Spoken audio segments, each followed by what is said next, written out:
Prólogo. Cuando escribir se convierte en respirar.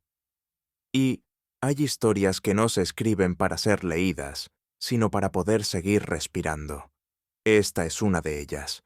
Durante meses, el silencio fue mi única compañía. El silencio de una casa que antes sonaba a vida, a risas, a rutinas, y que un día empezó a sonar a eco, a pasos que ya no estaban, a nombres que se convirtieron en prohibidos. Cuando la vida se rompe, no lo hace de golpe. Se rompe con pequeños ruidos.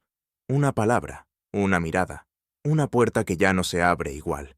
Y uno no se da cuenta hasta que está fuera, observando su propio hogar desde la calle. Entonces escribí, no por valentía, sino por necesidad. 2. Este libro no busca culpables, no es una guerra. Es el intento de entender cómo dos personas que se amaron tanto pueden acabar mirándose con miedo. Cómo la familia, que debía unir, se convierte en tribunal. Y cómo las palabras, esas que antes eran promesas, pueden transformarse en cuchillos cuando se pronuncian desde el orgullo. No hay héroes aquí, solo seres humanos que se equivocaron intentando amar, que callaron para no discutir, que discutieron para no desaparecer, y que un día descubrieron que el amor no siempre salva, pero la verdad sí puede hacerlo. 3.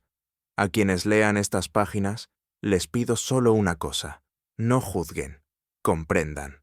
Detrás de cada ruptura hay un silencio que no se ve, un cansancio invisible, un miedo que se disfraza de fortaleza. Si este libro sirve para que alguien, en algún lugar, no se hunda como yo estuve a punto de hacerlo, entonces todo habrá tenido sentido. Porque al final, escribir fue mi forma de no rendirme. Y quizá también la manera de aprender que el amor no se pierde, solo cambia de forma. Juan del Valle. Los personajes y situaciones de este libro son una recreación literaria inspirada en vivencias humanas comunes. No representan a personas reales. Capítulo 1. El inicio de todo. El comienzo de una historia que parecía eterna. 1. Dicen que toda historia tiene un principio, pero a veces ese principio se parece demasiado a un sueño. Héctor aún recuerda aquel día. Una mochila, 100 euros en el bolsillo y un corazón lleno de ganas. No tenía un plan, ni una casa, ni una certeza, pero sí una convicción, que el amor podía construirlo todo. Y así fue como conoció a Alba, en una época en la que ambos aún creían que el mundo se podía domar con voluntad. Compartieron risas, cafés interminables y una fe ciega en el futuro. Al principio, la vida era sencilla. Alquilaron un pequeño piso donde los muebles no combinaban, pero las miradas sí. Vivían con lo justo, pero les sobraba esperanza. Eran jóvenes y se sentían invencibles, sin imaginar que el tiempo, ese viejo relojero silencioso, también construye grietas. 2. Con el paso de los años, la convivencia se volvió rutina, pero una rutina amable. Había discusiones pequeñas, sí, pero también abrazos que lo arreglaban todo. Él trabajaba sin descanso, convencido de que el esfuerzo era la manera más clara de amar. Ella aportaba ternura y cuidado, organizaba la casa, mantenía la estructura invisible de lo cotidiano. Se complementaban como dos piezas que, aunque no encajen a la perfección, se resisten a separarse. Cuando decidieron casarse, no lo hicieron por costumbre ni por obligación. Fue una promesa tranquila, sin fuegos artificiales. Héctor propuso la separación de bienes, no por desconfianza, sino por respeto. Él no tenía nada, venía con lo puesto. Ella, en cambio, contaba con la seguridad de su familia. Pensó que era lo justo, empezar desde cero, con equilibrio. A su alrededor, todos lo celebraron, sin saber que ese gesto de prudencia acabaría siendo su mejor defensa y, a la vez, su futura condena. 3. Los primeros años fueron felices, aunque humildes. El trabajo, los sueños y las pequeñas metas marcaron el ritmo. A veces, al llegar a casa, Héctor encontraba a Alba dormida en el sofá, con la tele encendida y una manta sobre las piernas. Esa imagen se le quedó grabada como símbolo de todo lo que habían construido: paz, cansancio y hogar. Pero en algún momento, la mirada cambió. No fue una fecha exacta, ni una discusión puntual. Simplemente, un día ya no se entendían igual. Él seguía creyendo que la felicidad se construye con sacrificio. Ella empezó a pensar que la felicidad debía llegar sin tanto esfuerzo. Y en ese cruce de caminos comenzó, sin saberlo, el lento desmoronamiento de todo lo que habían levantado juntos. Aún así, aquel pequeño piso siguió siendo su refugio. Allí aprendieron a crecer, a criar, a discutir y a perdonarse.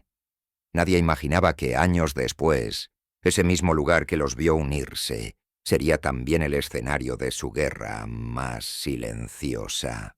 Capítulo 2. El pacto invisible. El equilibrio entre lo que se da y lo que se calla. Y el día de la boda no fue un cuento de hadas, ni falta que hacía. Fue una mañana tranquila, luminosa, de esas que parecen estar hechas para empezar algo nuevo. Héctor llevaba una camisa y un traje de Zara, y una sonrisa sincera. Alba, un vestido sencillo de color que no necesitaba adornos para brillar. El juzgado olía a flores y a papeles. No hubo promesas eternas ni lágrimas forzadas. Solo dos personas que creían de verdad que el amor bastaría. El pacto de separación de bienes se firmó como un gesto de respeto. Él lo propuso con naturalidad. Ella asintió sin dudar. En aquel momento todos, incluso la familia de ella, ese pequeño clan que observaba desde un banco del pasillo, lo consideraron algo prudente. «Así están bien», dijo la matriarca de Alba, sonriendo con esa media sonrisa que nunca se sabía si era bendición o advertencia. Nadie imaginaba que aquel documento, tan formal y tan técnico, acabaría siendo el hilo que años después dividiría su destino. Tú. Los primeros años del matrimonio fueron de esfuerzo y de fe.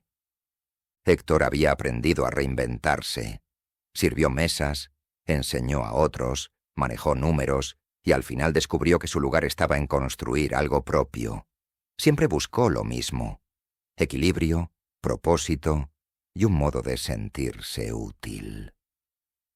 Cuando ella perdió su empleo, lo hablaron con calma. Pensaron que, quizá, aquella pausa podía ser una oportunidad. Ella se quedaría en casa. Él seguiría trabajando. Lo asumieron como una decisión mutua, una transición más dentro de su historia. Héctor asumió la carga económica sin reproches y colaborar en las tareas domésticas que se le asignaba y tareas de ir a recoger a los niños al cole, llevar a actividades, etc. Alba se ocupó de la casa, de los niños, del día a día. Era un equilibrio imperfecto, pero equilibrio al fin y al cabo. Con el tiempo, sin embargo, la mirada de Alba empezó a cambiar. Ya no hablaba de nosotros, sino de lo mío y lo tuyo. Con el tiempo, volvió a incorporarse al trabajo. Al principio, parecía una buena noticia. más seguridad, menos carga para él, un nuevo equilibrio. Pero pronto, aquella independencia económica empezó a transformarse en otra cosa. Desde que Alba tuvo su propio empleo, algo en ella cambió. Ya no necesitaba pedir, ni compartir, ni decidir a medias. Su voz se volvió más firme, sus gestos más fríos, y detrás de esa nueva seguridad se asomaba una sombra de desprecio. El clan lo notó enseguida. Le hicieron creer que ya no lo necesitaba, que ahora podía sostenerse sola. Y ella lo creyó. Veía en el trabajo su pasaporte hacia una libertad que confundió con poder. Mientras tanto, Héctor había dejado su empleo estable para emprender por su cuenta.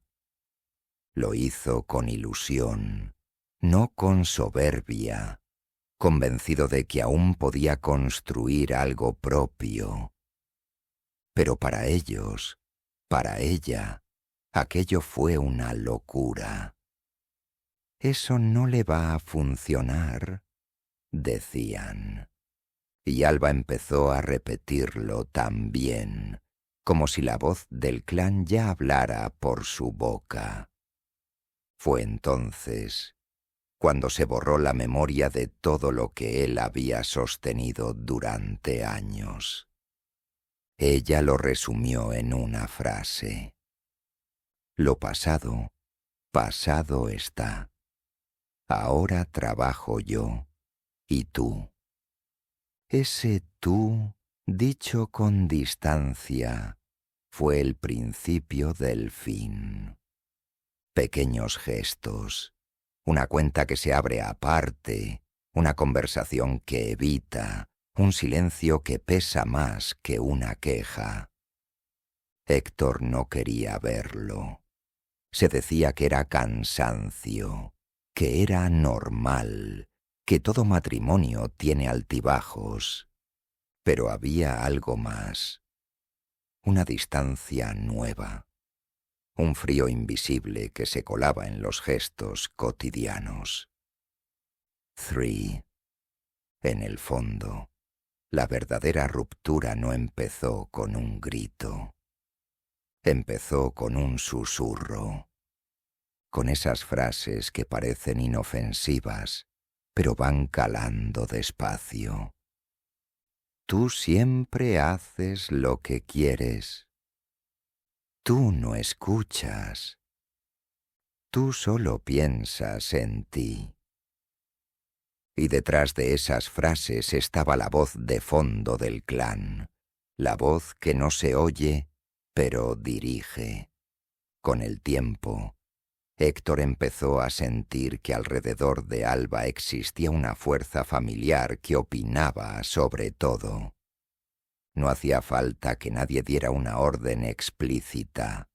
Bastaba un comentario, una mirada, una frase lanzada en mitad de una comida. Él lo vivía como un cariño que venía con condiciones. Poco a poco sintió que ya no hablaba con su pareja en privado, sino con un eco colectivo. Héctor lo veía, lo intuía, pero lo aceptaba. Porque amar, pensaba él, también era adaptarse.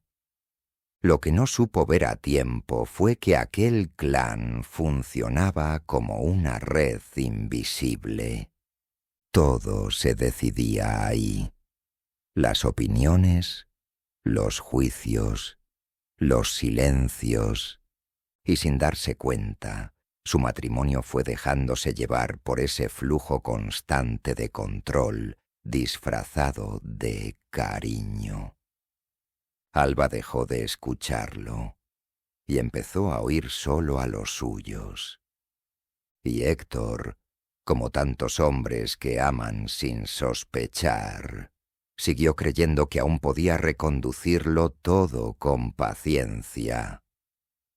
Hasta que una tarde, sentado solo en el coche, sintió que todo aquel ruido le había robado incluso la voz.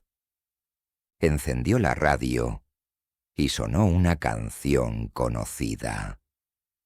20 de abril, de Celtas Cortos. Y en ese momento entendió que las profecías también se cumplen al revés.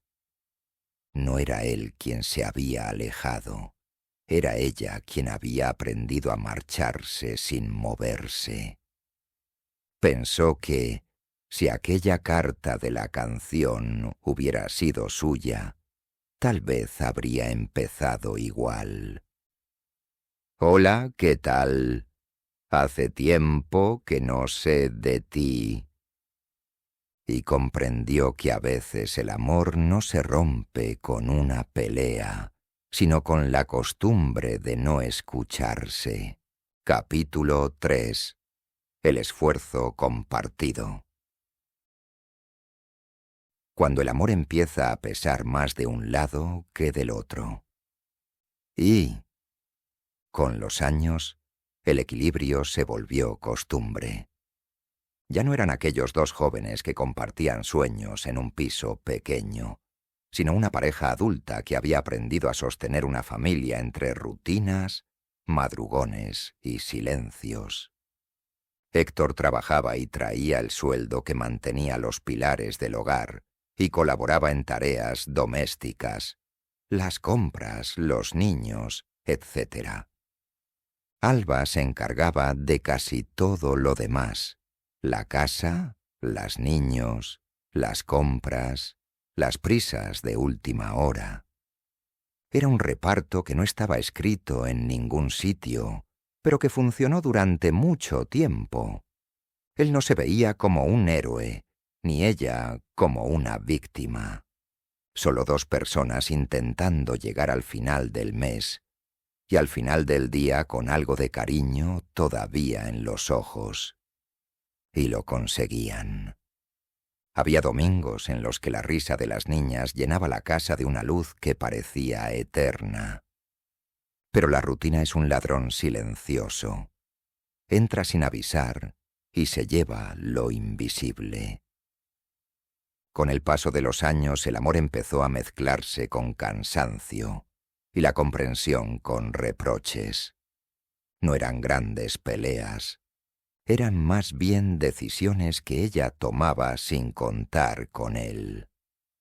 Héctor no solía discutirlas.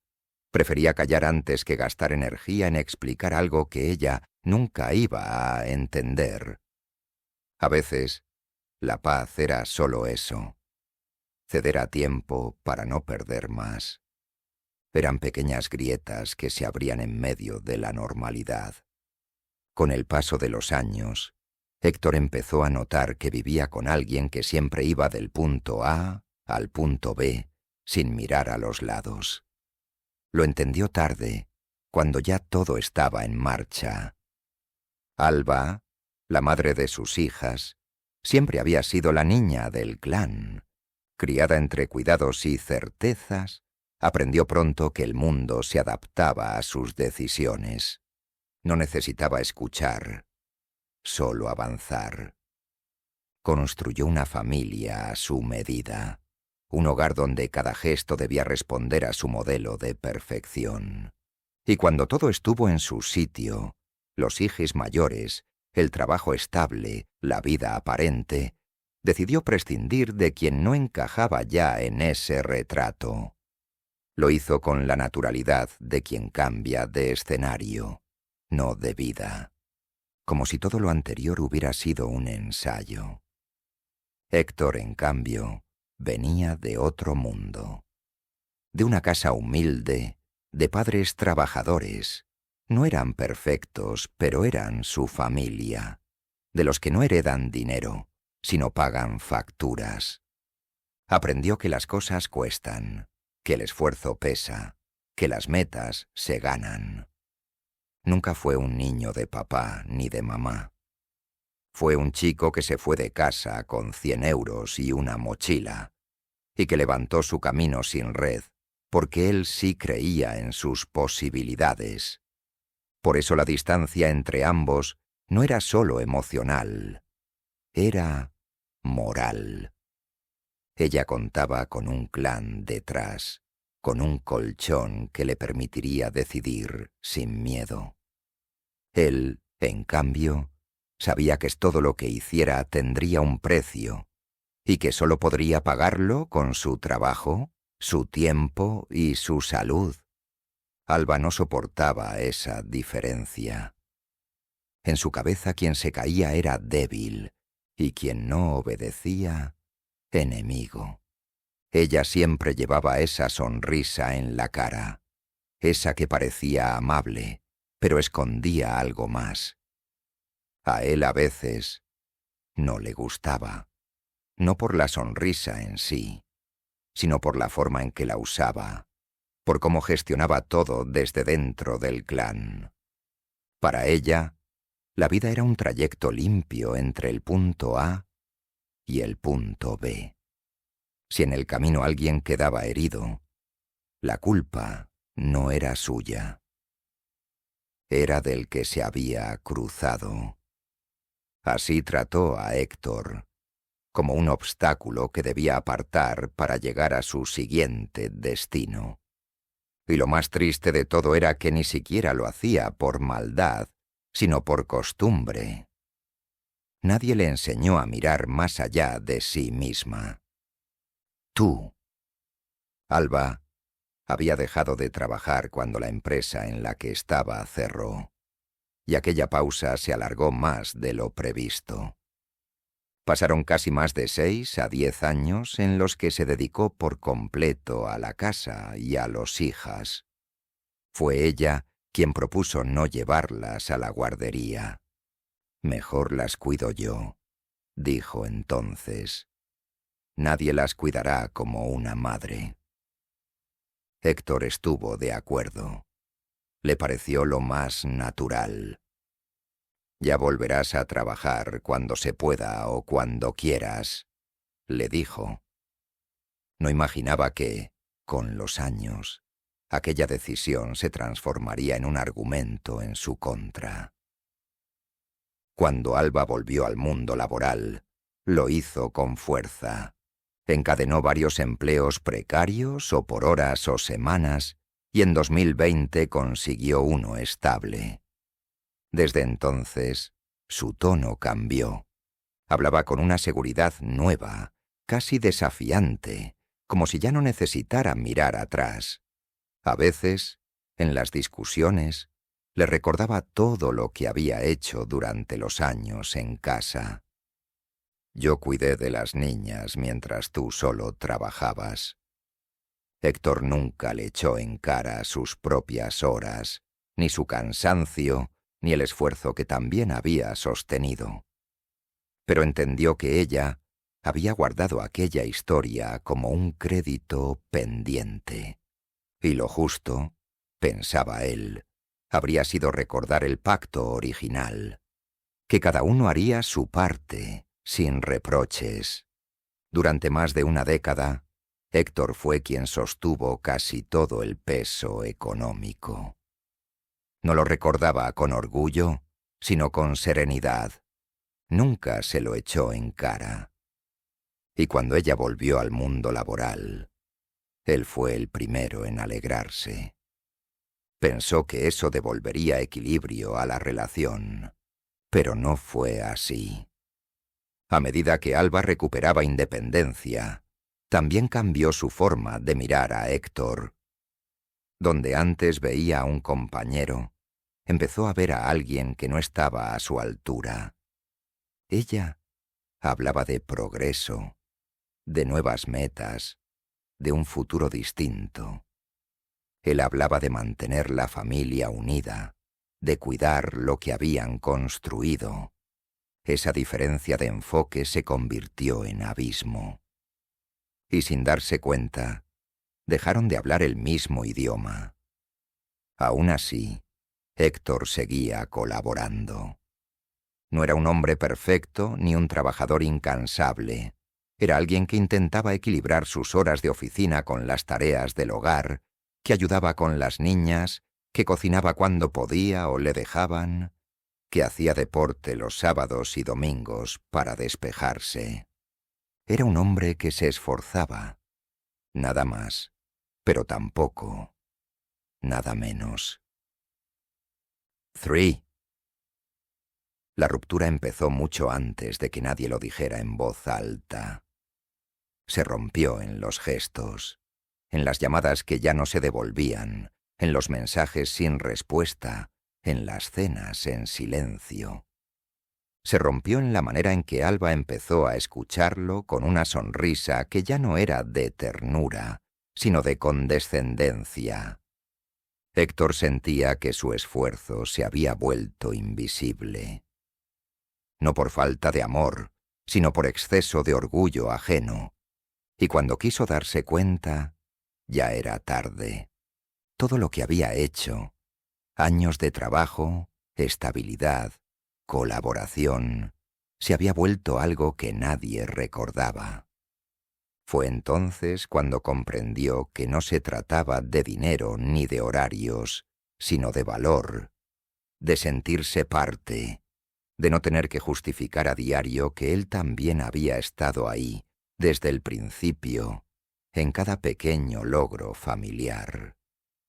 A veces pensaba que el verdadero cansancio no venía de trabajar, sino de no ser reconocido, de vivir sabiendo que cualquier error suyo pesaba más que todos sus aciertos, y esa sensación, poco a poco, fue erosionándolo por dentro. Aún así, seguía creyendo que el amor podía arreglarlo todo, que bastaba con tener paciencia. No sabía que esa paciencia sería, tiempo después, su condena más silenciosa. Capítulo 4. La voz del clan. Y en toda familia hay una voz que suena más fuerte que las demás. En la de Alba, esa voz tenía nombre y gesto. Teresa era la matriarca, la que decidía sin decidir, la que imponía sin levantar la voz. Tenía una forma peculiar de hablar. Cuando opinaba, parecía que no daba su punto de vista, sino la ley. Y todos, incluso Pepep, el padre silencioso, asentían. No hacía falta discutir. Nadie la desafiaba. Las reuniones familiares se repetían con el mismo guión. Fechas señaladas, mesa larga, comentarios que parecían inofensivos, pero marcaban límites. Héctor nunca se sintió del todo dentro, pero iba igual, por respeto, por rutina, por no encender más fuego. Era una casa grande, fría y ordenada, donde el olor del asado se mezclaba con las conversaciones a media voz. Héctor no disfrutaba de aquellas comidas, pero iba. Por respeto, por Alba, por los niños. Sabía que no asistir era motivo de comentario, y en aquel clan el comentario era sentencia. Aquí somos una familia unida, repetía Teresa, levantando la copa en fechas señaladas. Y todos sonreían, aunque no todos lo creían. A veces, cuando el silencio se hacía más largo de lo normal, a Héctor le venían flashes del pasado. Frases sueltas, dichas años atrás, cuando todavía eran jóvenes y se reían sin pensar en el futuro. Si algún día nos separamos, acabaremos a malas. Será por tu culpa. Tú siempre lo estropearás todo. Lo decía con tono de broma, pero había algo en su mirada que ahora entendía. No era humor, era anuncio. Con los años, comprendió que aquella profecía no era una advertencia, era un plan, que no era él quien estaba cumpliendo sus palabras, sino ella. Y aún así, incluso cuando todo se vino abajo, él seguía repitiendo lo mismo. No quiero ser tu enemigo. Quiero que, aunque no estemos juntos, podamos ser amigos. Por nosotros y por las niñas. Pero eso, en su mundo, era imposible. Sus amigos se lo habían dicho muchas veces. Héctor, olvídalo. Nadie se separa y sigue siendo amigo. Y él siempre respondía igual. No soy como los demás. No quiero guerra, quiero paz. Lo que nunca imaginó es que el deseo de paz fuera lo que más la enfurecería. Tú. Con el tiempo, Héctor aprendió a leer los silencios. Sabía cuándo debía callar, cuándo podía opinar, cuándo tenía que asentir. Alguna vez se atrevía a expresar lo que pensaba, y entonces llegaban las recriminaciones. Él no entendía por qué debía callar lo que sentía. Solo decía lo que creía justo, lo que de verdad pensaba. En ese grupo, la armonía no era una elección, era una norma. La diferencia no se debatía, se eliminaba. Teresa hablaba y los demás convertían su palabra en doctrina. Pepep, el padre de Alba, era la otra cara del clan. Bondadoso, tranquilo, acostumbrado a desaparecer en las sombras y hablar en voz muy baja. Héctor lo admiraba, quizá porque veía en él lo que temía convertirse, pero no quería ser otro Pepep. A veces, mientras la familia hablaba de todo y de nada, los dos cruzaban una mirada cómplice, una especie de «ya sabes cómo es esto», pero nadie decía nada. En esa familia, lo que no se hablaba pesaba más que lo que se decía.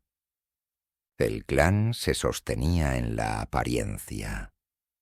Para los vecinos del pueblo eran una familia ejemplar. Ordenada, trabajadora, solidaria. Su yerno trabajaba en una empresa local de renombre, y eso parecía hacerlos aún más respetables. Él, sin embargo, no lo veía así. Para él era solo un trabajo más. Cuando cesó este trabajo, se lo reprocharon. Decían que estaba renunciando a una jubilación segura, a la estabilidad que todos anhelan y la de su hijo. Pero Héctor pensaba en otra cosa, en su sueño, en ser él mismo, y no uno más. Nadie sospechaba que bajo esa fachada había una jerarquía silenciosa que decidía quién tenía razón, quién debía callar y quién era el enemigo. Y cuando Héctor empezó a pensar diferente, lo colocaron en el último grupo. Three. La ruptura entre Héctor y Alba no fue solo una crisis de pareja, fue una fractura del sistema familiar. Teresa no lo soportó. Para ella, el yerno que un día llegó con una mochila y nada más se había convertido en una amenaza. Alguien que pensaba por sí mismo, alguien que no se dejaba moldear. Y en ese clan, pensar diferente era casi una ofensa. Desde entonces, cada palabra de Héctor empezó a ser reinterpretada. Cada gesto, juzgado. Cada silencio, condenado. Teresa hablaba con la autoridad de quien cree proteger a los suyos, pero lo que realmente ella hacía era controlar el relato en esa casa. Con el tiempo, Héctor empezó a notar que, pasara lo que pasara, Él acababa siendo el señalado. No sabía si alguien lo estaba provocando, o si simplemente la historia había cuajado así, pero tenía la impresión de que la versión oficial ya lo había colocado como el culpable. Cuando Alba le comunicó que se iba, Héctor recordó una frase que ella le dijo tiempo atrás, cuando todo aún parecía normal. Si algún día esto se rompe, mi familia me dirá que elija, y yo los elegiré a ellos. Entonces no le dio importancia. Pensó que era una exageración. Ahora entendía que era una advertencia. El clan actuó como un solo cuerpo. Alba, o él, o nosotros. Tú decides. Se cerraron filas. Teresa habló. Los demás repitieron. Y Alba ejecutó. Yo los elegiré a ellos, pensó Alba. A mi familia de sangre. Mis hijos se quedarán conmigo, con mi relato, con nuestro relato. Y él se irá tal como vino. Solo. Ya no lo necesitamos. En cuestión de semanas, el amor se convirtió en un expediente y la familia en un ejército. Héctor no solo perdió a su esposa, perdió su voz dentro de aquella estructura que durante años había confundido con su propia casa. Capítulo 5. La casa vacía. Y, durante años, aquella casa fue el centro de todo. Allí nacieron las risas, los desayunos a contrarreloj, las noches de películas y las conversaciones a media voz cuando los niños dormían. Era el lugar donde el mundo se detenía, donde el ruido quedaba fuera. Héctor la veía como un refugio, no como una propiedad. Nunca pensó en porcentajes, ni en escrituras, ni en derechos. Era su hogar, y eso bastaba, hasta que dejó de serlo. Una tarde de mayo, Alba le comunicó que quería separarse. La conversación duró menos de 10 minutos. No hubo lágrimas, ni gritos, ni explicaciones. Solo una frase. Tendrás que irte de casa. Héctor guardó silencio, como si aún pudiera detener el tiempo. Ella hablaba de logística, de papeles, de abogados. Él pensaba en su cama, en sus hijas, en la mesa donde desayunaban. Cuando por fin reaccionó, su respuesta fue clara, serena, irrefutable. No, yo no me voy. Aún así, ella seguía jugando con la esperanza. Algunas noches se acercaba y lo abrazaba en la cama, como si aún quedara algo por salvar. Él, inmóvil, no podía dormir.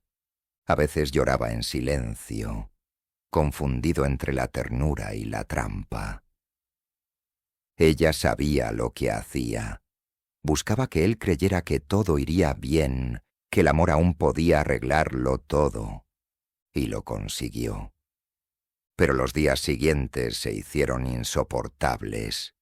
3 contra 1. Cada palabra suya parecía un eco incómodo dentro de su propia casa. Y comprendió que quedarse solo serviría para avivar el fuego. Así que decidió marcharse, no por rendición, sino por paz. Fue entonces cuando entendió y comprendió que quedarse solo serviría para avivar el fuego. Esa casa, su casa, se había convertido en un campo de minas. Las 3 hablaban entre ellas, lo miraban sin verlo. Algunas veces Alba le decía, «No te preocupes, tómate tu tiempo, ya encontrarás algo». Y al día siguiente, con la misma voz fría: «Vete hoy. Sabes que puedo echarte cuando quiera». Las hijas, mientras tanto, lo atravesaban con el silencio. Ni una palabra, ni un gesto. Lo veían llorar y apartaban la mirada, como si la tristeza contagiara. Él intentaba encontrar consuelo en los objetos, en las cosas pequeñas que todavía sentían algo de hogar. Entre ellas, una cafetera italiana, de esas que hacen 2 tazas justas. La había comprado años atrás, por recomendación de un amigo italiano. Era su ritual, su pausa, su manera de empezar el día. Cuando se fue, la metió en una caja. No por necesidad, sino por cariño. Días después, sonó el teléfono. Era ella. ¿Te has llevado la cafetera? La pregunta no buscaba el objeto. Buscaba herida. Y dolió más que cualquier reproche. Así que decidió marcharse, no por rendición, sino por paz. Fue entonces cuando entendió que el amor no muere gritando. Muere cuando ya no queda espacio para uno mismo dentro de su propia casa. Tú. Con el paso de los días, la vivienda empezó a adquirir un nuevo significado. Ya no era un lugar, era una moneda, una herramienta, un arma. Cada llamada de Alba, cada mensaje, cada encuentro giraba en torno al mismo tema: la venta de su parte del hogar. Si vendes, podremos llevarnos bien.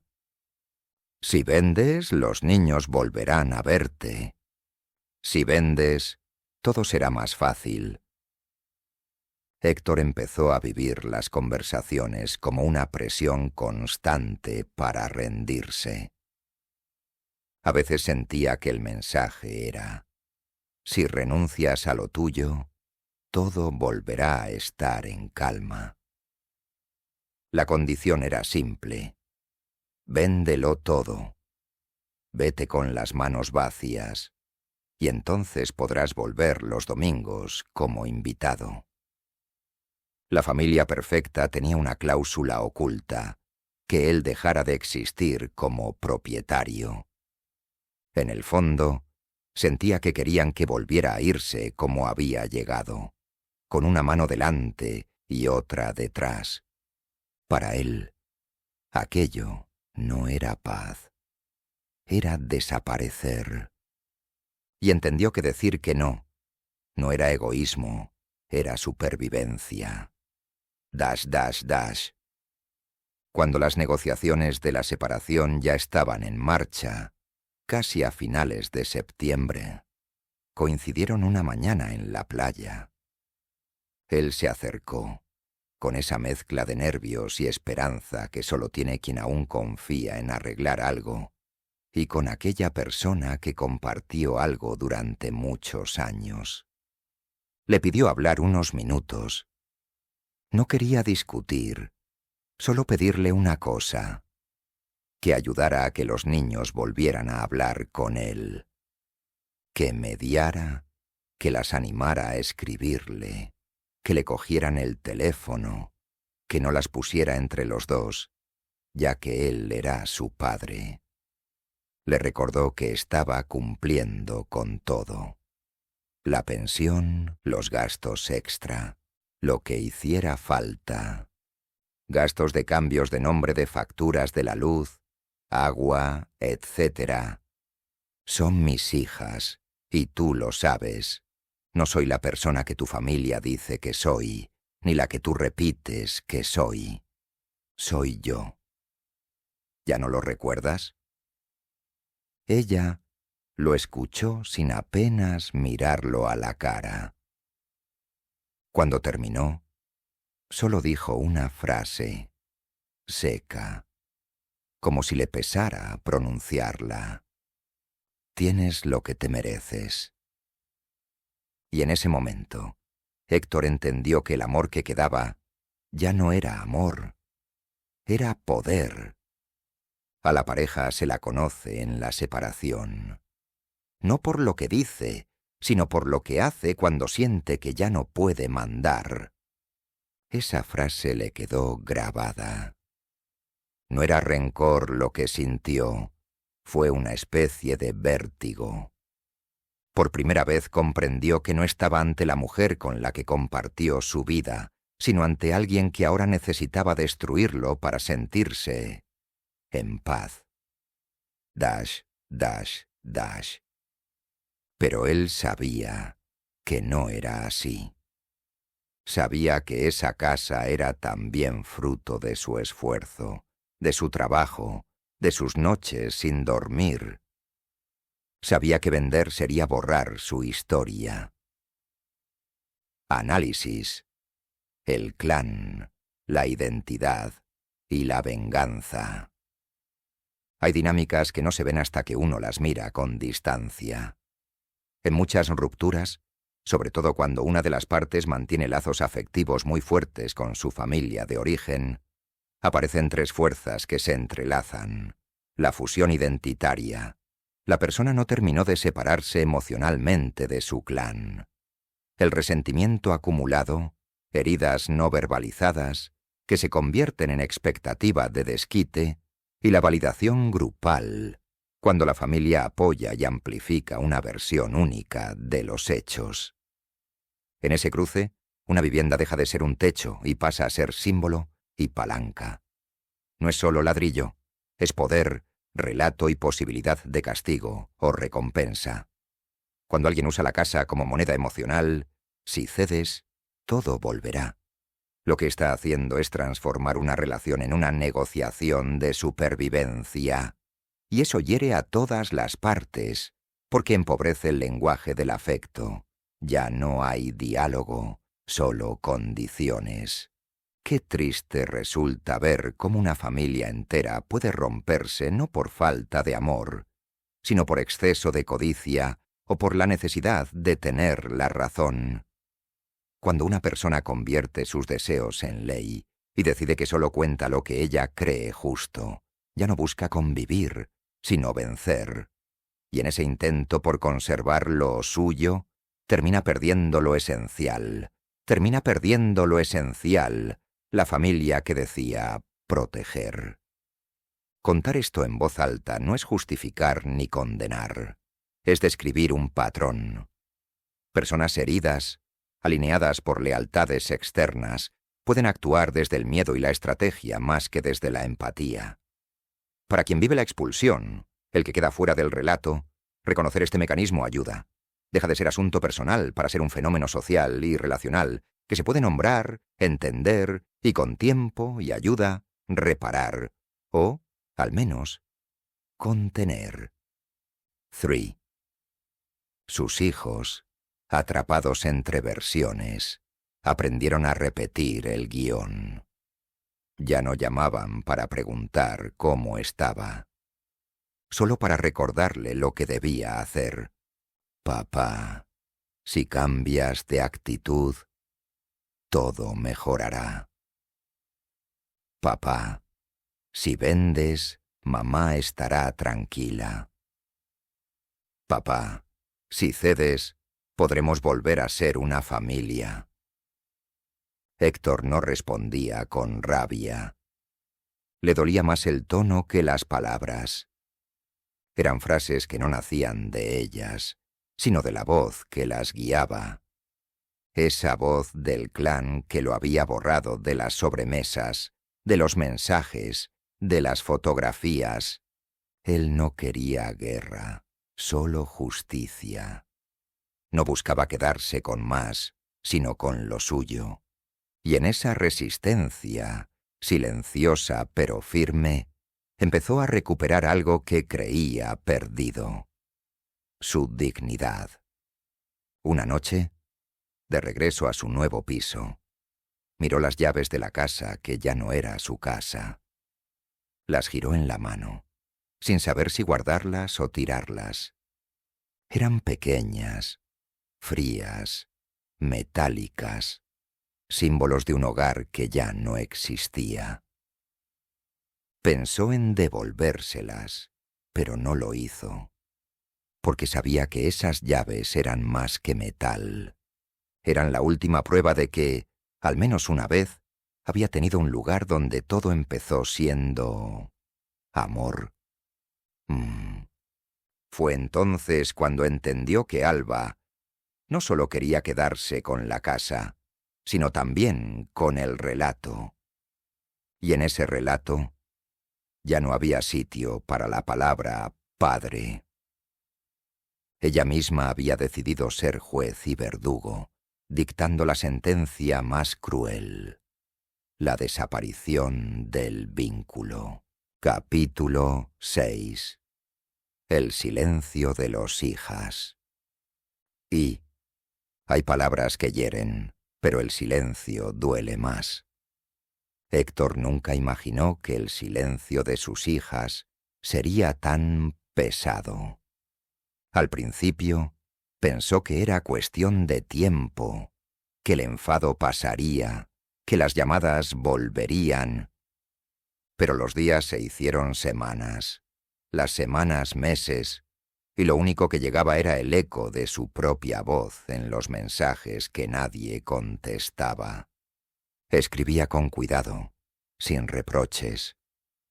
Buen domingo, chicas. Disfrutad del día y de la familia. Un abrazo fuerte de papá. Hola, guapa. ¿Cómo va las clases? El papá te echa de menos. Ok, ves con cuidado. Cualquier cosa me dices que por ahí han dado mucha agua. Frases sencillas, escritas con esa mezcla de ternura y miedo que tienen los padres cuando ya no saben si molestar o desaparecer. Las respuestas, cuando llegaban, eran breves, educadas, impersonales. Un vale, un sí, un gracias. Héctor envía este mensaje de WhatsApp. Hola, voy a dejar de pagar la TV de pago en los próximos días. X reorganizar gastos. Si quieres seguir, te paso cómo ponerlo. Un papa. Respuesta. No lo usamos ni lo necesitamos. Gracias. Palabras sin alma. Héctor comprendió entonces que no estaba hablando con sus hijos, sino con la sombra de ellas, con los hijos del clan, con los hijos de un relato que no había escrito él. Tú. El clan lo había hecho bien, sin gritos, sin amenazas, sin prohibiciones. Bastó con sembrar una idea, que su padre era el obstáculo, el que no cedía, el que no comprendía, el que complicaba las cosas, y poco a poco esa idea germinó. Al principio, sus hijas lo miraban con duda, luego con distancia, después con frialdad, hasta que un día dejaron de mirarlo. Ya no era su padre, era el motivo del malestar familiar. Las frases se repetían como un mantra. Papá, cambia de actitud.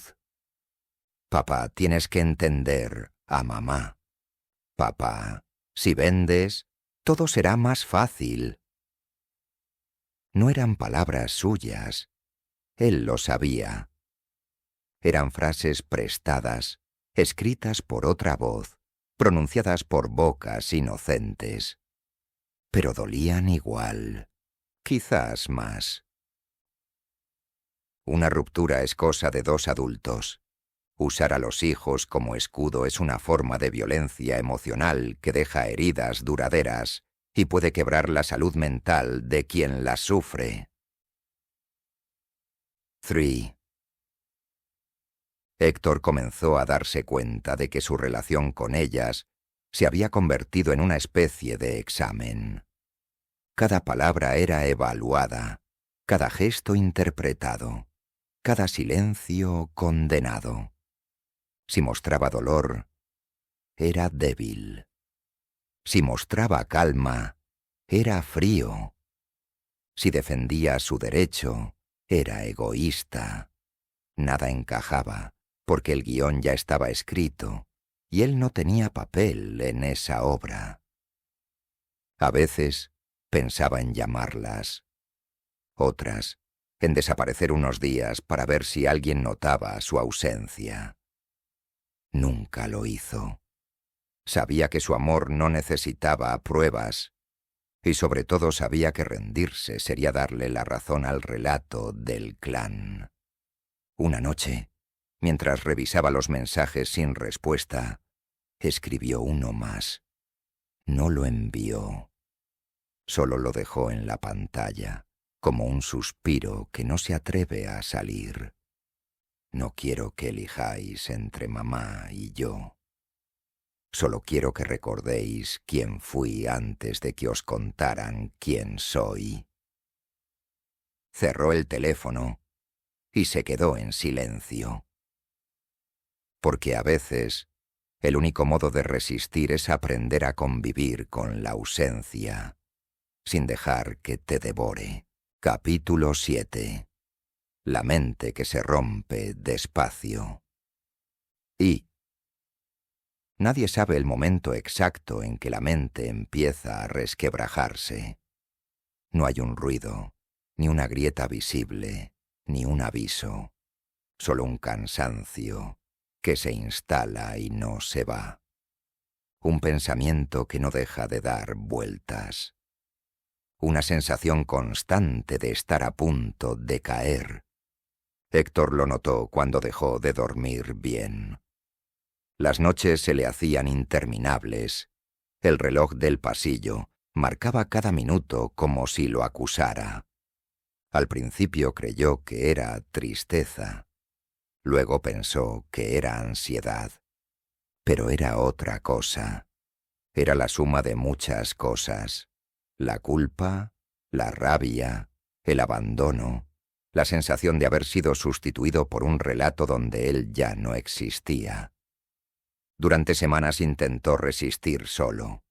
Leía libros de autoayuda, caminaba junto al mar, se repetía frases positivas. Nada funcionaba. El ruido seguía dentro. Hasta que un día, frente al espejo, se vio los ojos y apenas se reconoció. Estaba agotado, vacío, y por primera vez en su vida tuvo miedo de sí mismo. Entonces hizo lo más valiente que alguien puede hacer cuando está roto. Pidió ayuda. Tú. La consulta del psicólogo olía a calma. Un sofá gris, una lámpara cálida, una libreta sobre la mesa. Nada más. Allí, por primera vez, Héctor se escuchó a sí mismo hablar sin miedo a que lo juzgaran. No habló de pisos, ni de dinero, ni de abogados. Habló de lo invisible, del peso en el pecho, del temblor en las manos, del vacío que se siente cuando tus propios hijos dejan de responderte. El terapeuta lo escuchó en silencio, solo asintiendo de vez en cuando. Y al final de la sesión le dijo algo que no olvidó, mayor que: no todo lo que te duele es culpa tuya. A veces lo que te enferma no está en tu cabeza, sino en lo que te rodea. Héctor entendió entonces que la salud mental también puede quebrarse por exceso de injusticia, por sostener demasiado, por intentar salvar lo que otros quieren destruir. El psicólogo le recomendó medicación. Le habló del cansancio extremo, del cuerpo que grita lo que la boca no se atreve a decir. Y le enseñó algo esencial. Pedir ayuda no te hace débil, te mantiene vivo. Recordó que no era la primera vez que se sentaba frente a un profesional. Años atrás había ido 3 veces al psicólogo, unos años antes del final de su relación, cuando sentía que algo no encajaba. El terapeuta de entonces no supo orientarlo. Ni siquiera sabía a qué tipo de psicólogo debía acudir. Héctor. Aquella experiencia le pareció confusa, incompleta, y terminó dejándolo. En casa lo comentó, esperando comprensión, pero escuchó lo de siempre. El que tiene que ir eres tú. Yo no tengo ningún problema. Esa frase se le quedó clavada. Pasaron un par o 3 de años, hasta que llegó mayo.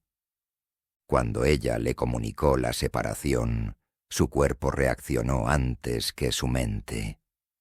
Un clic, un temblor, un vacío. Esa vez volvió al psicólogo, no para arreglar nada con ella, sino para entenderse a sí mismo. Fue por paz, no por reproche. Quería herramientas, quería calma. Y descubrió que a veces hay que dar un paso atrás para coger impulso, que reconstruirse no es rendirse, sino otra forma de resistir. Con el tiempo, comprendió que no bastaba con su propio esfuerzo, que toda su familia necesitaba también mirar dentro, su expareja y sobre todo sus hijas, no por enfermedad, sino por comprensión. Porque nadie sale indemne cuando el amor se mezcla con el poder o cuando se confunde justicia con castigo. Pensaba a menudo que los niños deberían hablar con alguien neutral, un profesional que les ayudara a entender el mundo de los adultos, para que supieran que no tienen que elegir entre un padre y una madre. Pero su madre había decidido otra cosa. Las había puesto delante como un escudo, sabiendo que la soledad era su punto débil.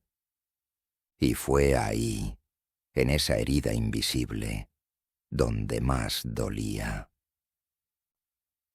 Durante un tiempo, se avergonzó de contarlo.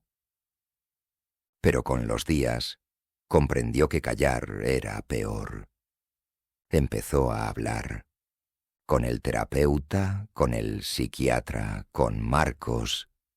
Y poco a poco, las palabras fueron sustituyendo al ruido. 3. El cuerpo se curó despacio, pero el alma tardó más. Había días de luz y días de sombra. Momentos en que todo parecía avanzar y otros en que volvía a sentir el mismo vacío. Pero ya no era el mismo. Ahora sabía identificar el dolor, sabía ponerle nombre, sabía detenerse antes de caer. Marcos estuvo allí en los peores días. A veces no decía nada. Solo lo llamaba a la hora exacta en que Héctor estaba a punto de rendirse. Era como si lo sintiera, y eso bastaba para volver a respirar. Porque cuando uno está al borde, un mensaje a tiempo puede salvar una vida. Héctor nunca olvidó una conversación en especial. Una tarde, con la voz rota, le dijo a Marcos: «No sé si quiero seguir viviendo». Y Marcos le respondió sin titubear: «Entonces, hoy no decidas nada. Solo respira. Mañana lo hablamos». Esa noche no se quitó la vida. Y a la mañana siguiente, amaneció distinto. No curado, pero consciente. Entendió que sobrevivir no era una victoria menor. Era el primer paso hacia la paz. Ahora, cada vez que siente que el pasado lo asfixia, repite una frase que se le quedó grabada. No todos los que se rompen están perdidos. Algunos solo están volviendo a empezar. Y así, entre la medicación, la terapia y la amistad sincera, aprendió algo que ningún libro enseña: que la mente también puede sanar si uno deja de luchar solo. Aún así, la herida más profunda de Héctor no venía de la separación ni de las pérdidas materiales. Venía del silencio de sus hijos. No entendía cómo habían podido dar la espalda a quien siempre estuvo ahí. Cómo, en cuestión de días, pasó de ser el padre en quien confiaban al hombre del que debían alejarse. Sabía que su madre las había colocado sin querer en medio del fuego, usándolas como escudo de una guerra que no era suya. Pero aún con esa comprensión, el dolor era insoportable. Podía aceptar la ruptura, incluso el desamor. Lo que no podía aceptar era esa injusticia emocional de ser expulsado del lugar que más amaba, el corazón de sus hijos. A veces pensaba que lo habían convertido en un villano sin juicio previo, condenado por el simple hecho de no rendirse. Y eso, más que el divorcio o los bienes, fue lo que lo quebró. Porque al final, lo que más destruye no es perder una casa ni una pareja, sino que quienes deberían sostenerte te miren como si nunca hubieras existido. Esto no es tristeza normal. Eso es violencia emocional sostenida. Eso enferma. Capítulo 8. Marcos. Y hay personas que llegan cuando todo el mundo se va. No hacen ruido, no prometen nada, no preguntan demasiado. Simplemente están. Así era Marcos. Apareció en los meses más oscuros de Héctor, cuando ya nadie cogía el teléfono, cuando hasta el eco del salón parecía devolverle el silencio. No eran amigos recientes. Se conocían de antes, de esos años en los que uno aún cree que la vida se ordena sola. Pero fue en ese momento, cuando la tormenta se desató, que la amistad se volvió ancla. Marcos no necesitaba entenderlo todo. Solo sabía escuchar, y cuando hablaba, lo hacía con una calma que desarmaba cualquier tempestad. No tienes que demostrar nada, Héctor. Solo tienes que seguir aquí. Era su frase favorita, y sin saberlo, fue la que lo mantuvo en pie. Tú. Las llamadas de Marcos llegaban justo a tiempo, como si tuviera un radar para detectar el instante exacto en que el mundo se derrumbaba. A veces hablaban de todo y de nada, del trabajo, del mar, de un documental absurdo o de la canción que sonaba en la radio. Otras veces, el silencio bastaba. Marcos comprendía que no todos los vacíos necesitan llenarse. Fue él quien notó las señales antes que nadie. Las ojeras, la voz quebrada, la mirada perdida. Y no se alejó. No le pidió que se animara. No le habló de superación ni de perdón. Solo se sentó a su lado, a veces con una cerveza, otras con un café, y otras sin nada. Era su manera de decir: no te has quedado solo. Con el tiempo, Héctor entendió que no hacía falta tener muchos amigos, solo uno que supiera permanecer. 3. En los días más duros, cuando el peso del silencio familiar se hacía insoportable, Marcos era la única llamada que sonaba, la única voz que no pedía nada a cambio. Nunca le dijo lo que debía hacer, ni cómo debía sentirse, ni con quién debía hablar.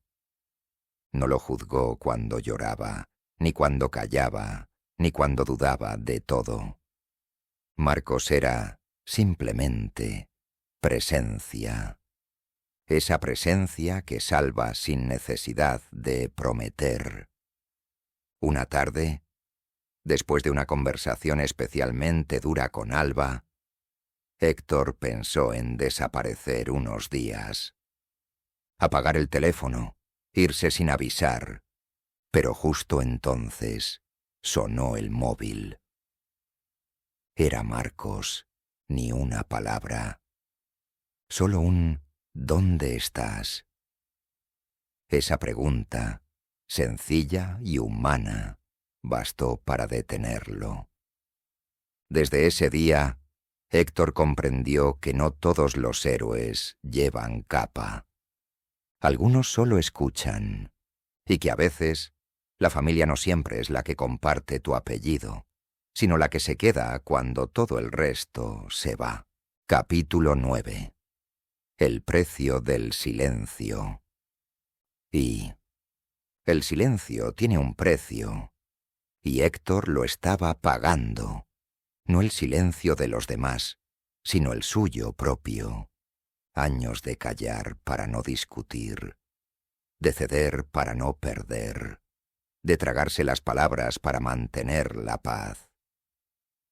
Ese silencio, que un día creyó signo de amor, se había convertido en su mayor castigo. Durante mucho tiempo creyó que la calma era lo contrario del conflicto. Ahora sabía que no. La calma sin verdad es solo un disfraz. Y mientras él callaba, otros hablaban por él. Le construyeron una historia a su medida. El hombre egoísta, el difícil, el que no cede, el que piensa en el dinero. Y como no se defendió, el relato cuajó. La mentira se hizo costumbre, y su voz se fue borrando. Una tarde, frente al espejo, se preguntó en voz alta: ¿cuánto tiempo llevo desapareciendo? La respuesta no llegó, pero entendió que había tocado fondo. Tú, cuando el cuerpo empieza a doler sin motivo, el alma está pidiendo ayuda. Héctor lo supo tarde, pero lo supo. Dormía poco, comía mal, y cada pensamiento era un nudo. Había días en los que levantarse era una proeza, y noches en las que dormir parecía una ofensa. La mente le jugaba malas pasadas, revivía escenas, conversaciones, discusiones, y las repasaba una y otra vez buscando un punto de retorno que no existía. Fue Marcos quien lo convenció para pedir ayuda. Le habló de una psicóloga, de un psiquiatra, de la necesidad de poner nombre al dolor antes de que el dolor se volviera dueño. Al principio, le costó. Le daba vergüenza reconocer que no podía solo, hasta que un día se sentó frente a la especialista y lo soltó todo. 30 años de amor, silencio y desgaste comprimidos en una hora. Lloró, rió, y por primera vez en mucho tiempo se escuchó a sí mismo. No fue una sesión milagrosa, pero fue el inicio de algo. Una grieta de luz. 3. El proceso no fue fácil. Hubo recaídas, días grises, momentos de rabia y otros de vacío, pero algo dentro de él comenzó a despertar. Entendió que el dolor no era un castigo, sino una consecuencia, y que sanar no era olvidar, sino aprender a mirar sin que duela. Con el tiempo empezó a escribir. Primero frases sueltas, luego párrafos, hasta que las palabras se convirtieron en refugio. Escribir era su manera de volver a existir. Cada línea era una forma de reconstruirse, de decir: estoy aquí, sigo siendo yo. Una noche, escribió en su cuaderno, mayor que me destruyeron cuando callé, pero me reconstruyo cuando hablo. Y esa frase se convirtió en su norte. El silencio ya no sería su cárcel, sería su punto de partida. Capítulo 10. El despertar. Y el amanecer no llega de golpe. Primero hay una sombra menos oscura, un rayo que se cuela tímido, un silencio que ya no duele tanto. Así empezó el despertar de Héctor. No hubo milagros, ni reconciliaciones de película. Solo un día en el que el aire pesaba un poco menos y el café sabía distinto. Aprendió que el dolor no se supera, se entiende, que no se trata de olvidar, sino de mirar atrás sin perderse, y que la libertad, esa palabra tan usada, no siempre significa irse, sino soltarse. Soltarse del rencor, del miedo, del control ajeno, de los hilos invisibles que otros atan cuando uno calla demasiado tiempo. Un día, caminando solo por el paseo donde antes solían ir los cuatro, pensó que la vida también tiene estaciones: primavera de ilusión, verano de plenitud, otoño de desgaste, invierno de soledad. Y quizás, después de todo, él estaba en el preludio de otra primavera. Tú.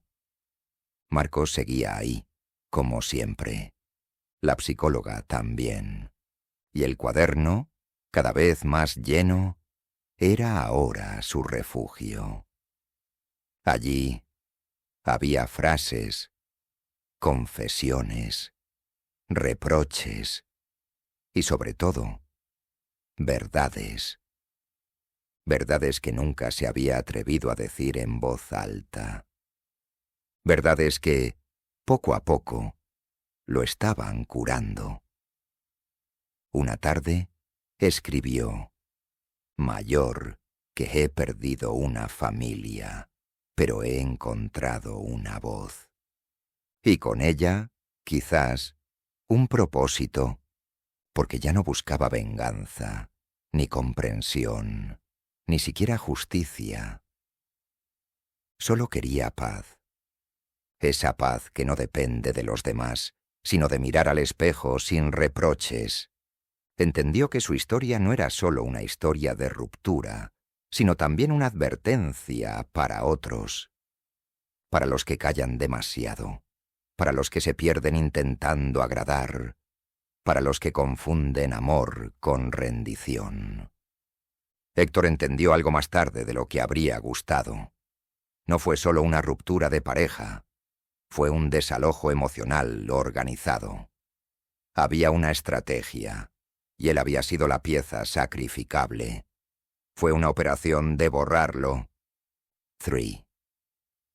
Cuando el libro empezó a tomar forma, Héctor sintió miedo. No de lo que contaba, sino de lo que revelaba de sí mismo. Porque escribir era desnudarse, pero también era la única manera de volver a vestirse de verdad. Decidió no poner nombres reales. No por cobardía, sino por respeto, porque lo importante no eran los rostros, sino las heridas compartidas, y porque sabía que, al final, este libro no hablaba solo de él, sino de todos los que alguna vez fueron silenciados, anulados o expulsados de su propia vida. Cuando escribió la última frase, cerró el cuaderno y respiró hondo. No había perdonado del todo, ni había olvidado, pero ya no dolía igual. Y entendió que ese era su verdadero triunfo.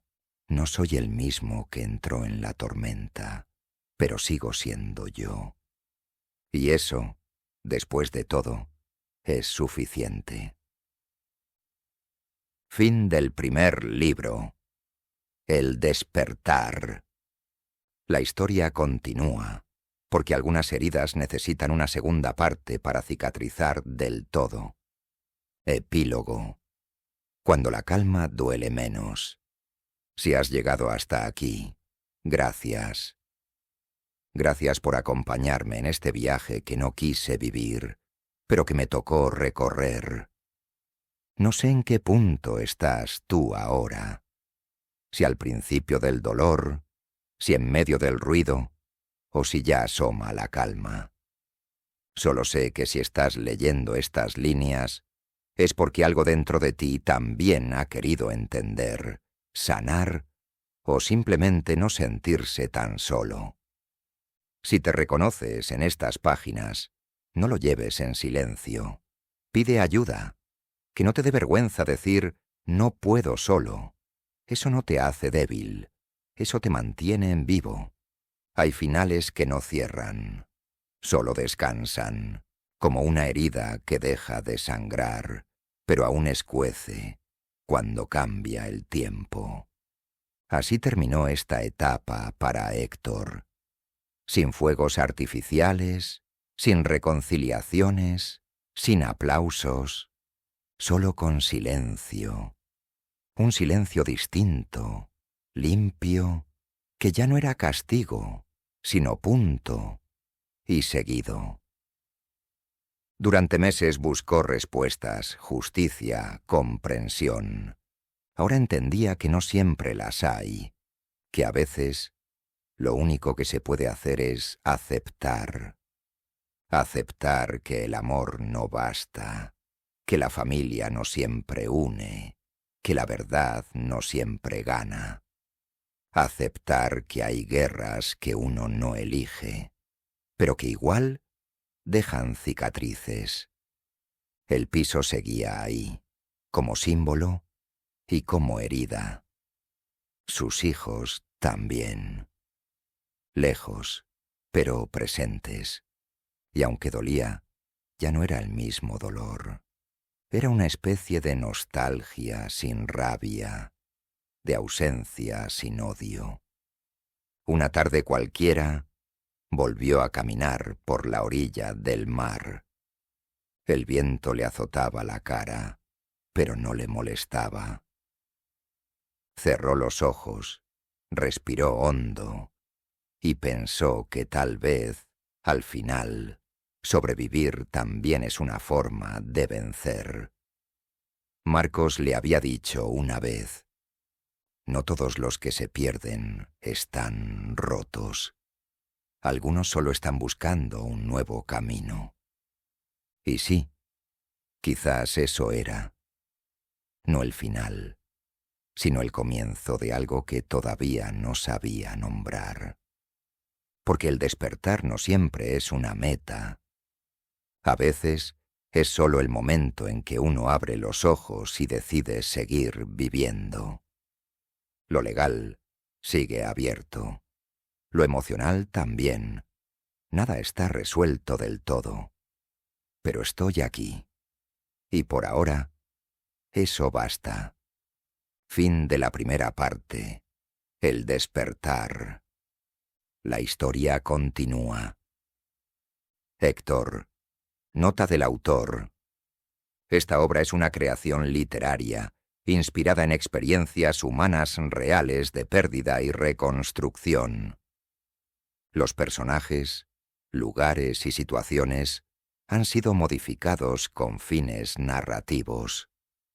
Cualquier parecido con personas o hechos reales es pura coincidencia. El propósito de este libro no es denunciar ni señalar, sino reflexionar y acompañar.